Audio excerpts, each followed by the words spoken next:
Hello, everybody. I'm Congressman Dr. Raul Ruiz, and ranking member of the Select Subcommittee on the Coronavirus Pandemic.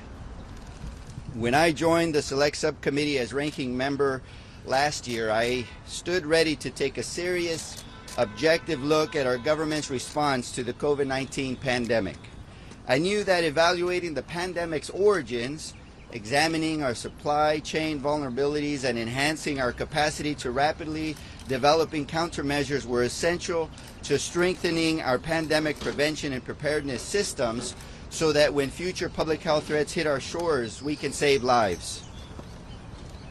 Instead, over the past 15 months, the Select Subcommittee has become an echo chamber of extreme narratives intended to vilify our nation's public health officials. Rather than tackling forward-looking reforms to strengthen public health data collection, improve future testing and contact tracing capacity, or address the inequities that we laid bare by the pandemic, our majority colleagues have spent time and taxpayer dollars fishing for evidence to back up their most extreme members' claims about Dr. Fauci. That's why today, Select Subcommittee Democrats are releasing a staff report debunking point-by-point Republicans' dangerous narrative that Dr. Fauci somehow funded research that started the COVID-19 pandemic, lied about it, and orchestrated a campaign to cover it up. And to make it absolutely crystal clear, the claim that Dr. Fauci was somehow personally responsible for the creation of the COVID-19 pandemic is completely unsubstantiated. There is absolutely no evidence that the viruses studied under the NIAID grant funding to EcoHealth Alliance sparked the COVID-19 pandemic. And there is no evidence to suggest that Dr. Fauci lied about funding gain-of-function research in Wuhan, China. As today's staff report explains in great detail, Dr. Fauci was unequivocally referencing the regulatory definition for gain-of-function research, the P3CO definition, in his 2021 testimony to the Senate.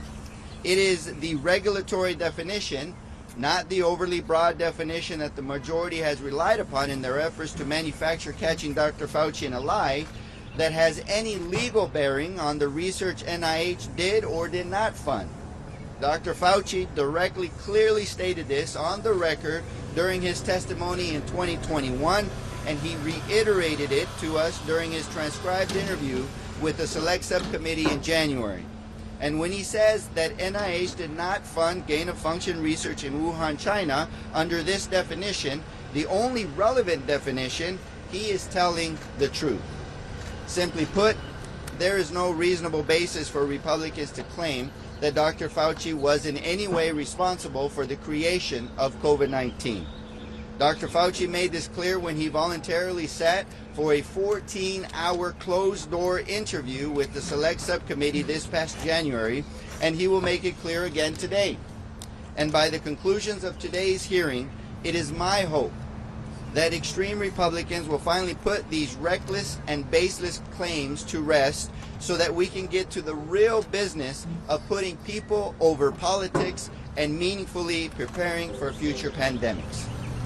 And with that, I'd like to introduce ranking member of the Oversight and Accountability Committee, Jamie Raskin.